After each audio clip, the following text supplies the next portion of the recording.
son sus miradas, los momentos más significativos en la historia de esta disciplina, de esta ciencia de carácter filosófico que es la estética. La variación del concepto de lo estético históricamente tiene tres grandes momentos. El primer momento es la época llamada clásica, que se refiere a la cultura griega clásica, siglo V antes de nuestra era, y que va a perdurar hasta el siglo XVIII, mitad del siglo XVIII. Este periodo clásico, que es el momento del pensamiento de Platón, Aristóteles, Sócrates, el momento de las obras clásicas de la tragedia griega, el teatro griego, con Sófocles, con Esquilo, con las obras de Homero, Ilíada de Homero, con la arquitectura del Partenón, de la Acrópolis de Atenas, y otras obras en las artes plásticas, como las esculturas de el Discóbolo de Mirón, la Venus de Milo, todas esas obras, más el ambiente de la democracia esclavista ateniense, rodean este concepto de lo estético. Y es el siguiente: lo estético viene de la palabra griega aistesis, que significa experiencia sensorial. Es decir, lo estético para el mundo griego era la relación directa con los sentidos. ¿A partir de qué? De que la actividad estética era una actividad técnica, era una tecné. Y esa tecné tenían dos niveles. El nivel más alto, el que estaba asociado al desarrollo de las habilidades, del saber hacer a través del sentido de el oído, la música, y de el sentido de la vista, es decir, el teatro y la danza. Y también en un segundo nivel, digamos más mundano, estaba las esculturas, pero la arquitectura estaba en el primer nivel. Eso es la comprensión de la estética, de la belleza, a partir de la relación sensorial, en una relación vivencial, ¿sí? En el siglo XVIII, Baumgarten, 1750 y tanto, plantea otra vez, retoma el concepto de estética, pero entendiendo la estética como un campo limitado al estudio de la belleza del arte. Es decir, lo estético es una teoría de la belleza del arte como tal, es una filosofía del arte. Y será Immanuel Kant, ese gran filósofo alemán, que a través de su crítica del juicio y el libro de la crítica de la razón pura, que va a desarrollar toda una argumentación muy racional, pero muy subjetiva a su vez, que sobre el juicio estético, donde establece una relación triangular, triádica, donde lo bueno, es decir, lo ético, lo bello, lo estético y la verdad, la teoría del conocimiento, tienen una estrecha relación.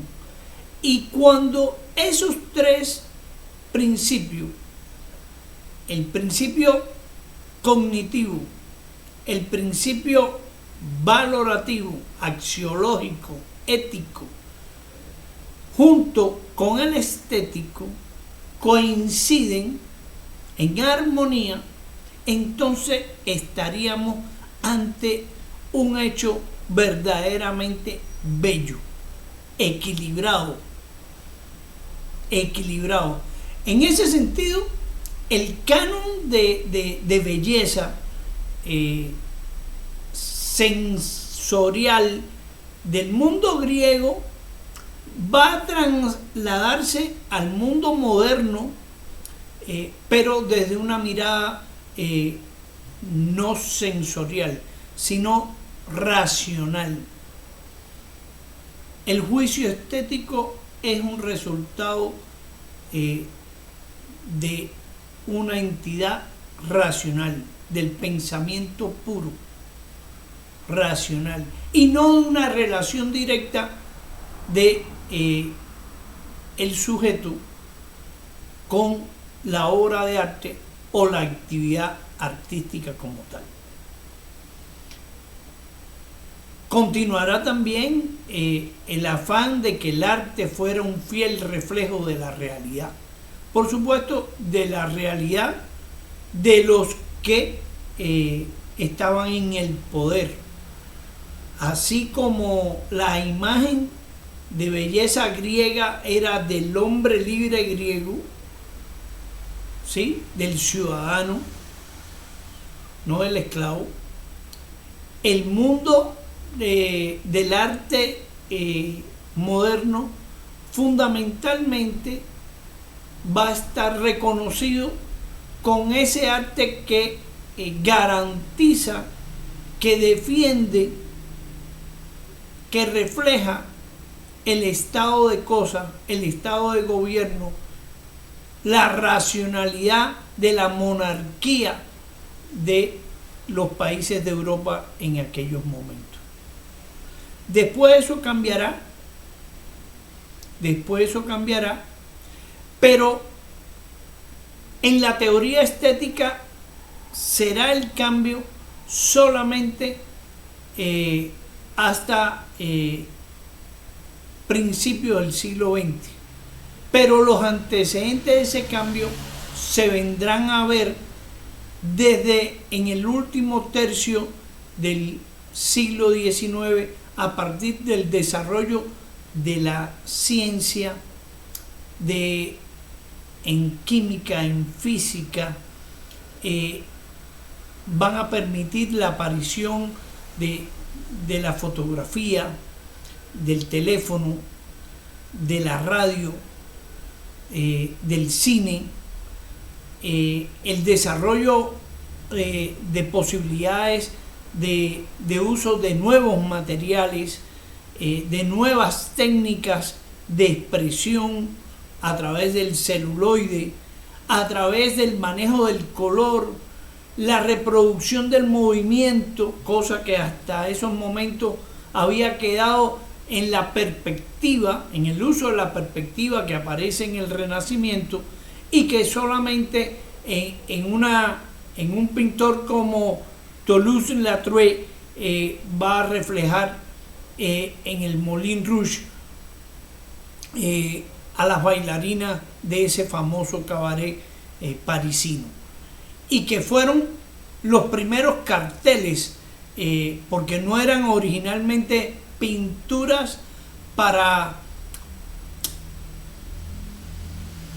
como obras de arte, sino que Toulouse-Lautrec pintaba sus bailarinas de cancán con el fin de poder vivir la libertina y grata vida nocturna del París de comienzos del siglo XX como tal.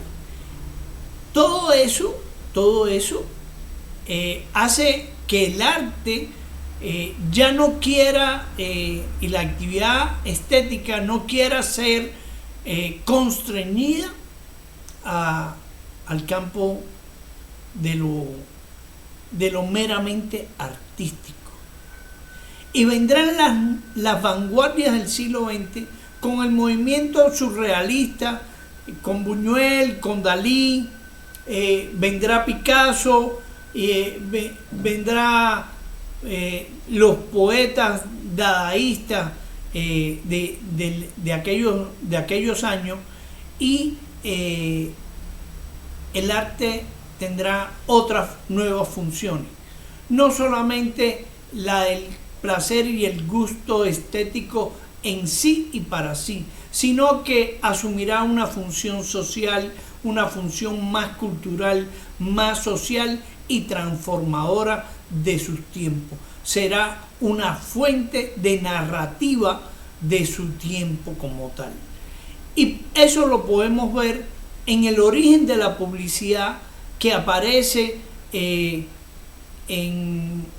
octubre del 17, apoyando la Revolución de Octubre, la Revolución Alemana también del 18, y será el muralismo mexicano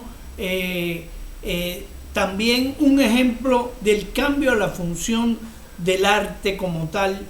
Hay que leer a Los de Abajo, que es una obra maravillosa, una novela sobre la Revolución Mexicana de 1914. O sea, hay una serie, las obras de Charlie Chaplin, aunque sean silentes, cuando uno ve El Chicuelo, cuando uno ve Tiempos Modernos, cuando uno ve La Quimera del Oro, se da cuenta que los creadores, los artistas, están jugando un papel diferente a la época moderna clásica como tal. Ellos son artistas en una época de tránsito y lo asumieron maravillosamente bien. Pero la teoría estética, aunque hay algunos atisbos, algunos intentos, por ejemplo Teodoro Adorno lo plantea, el pragmatismo norteamericano con Dewey también plantea la estética de lo cotidiano, pero en una mirada muy limitada. Será hasta el año 2007, escúchenme, 2007, siglo XXI, que aparece una obra mexicana, de una investigadora mexicana, que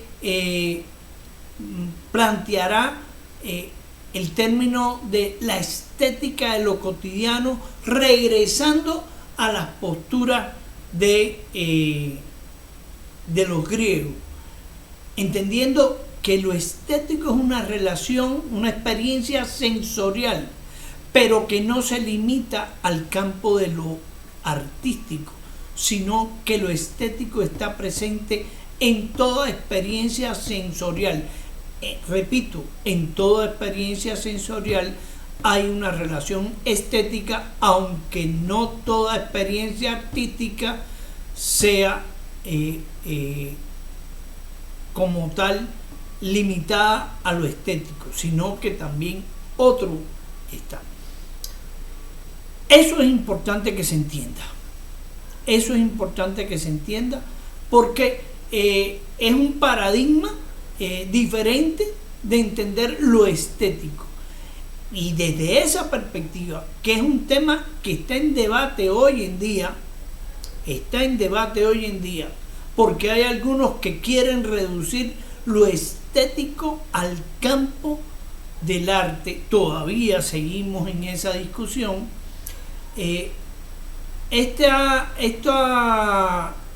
postura dice lo siguiente: cuando nos vestimos, cuando nos arreglamos el cabello, cuando arreglamos nuestras casas, cuando organizamos la imagen de nuestra empresa, de nuestro centro de trabajo.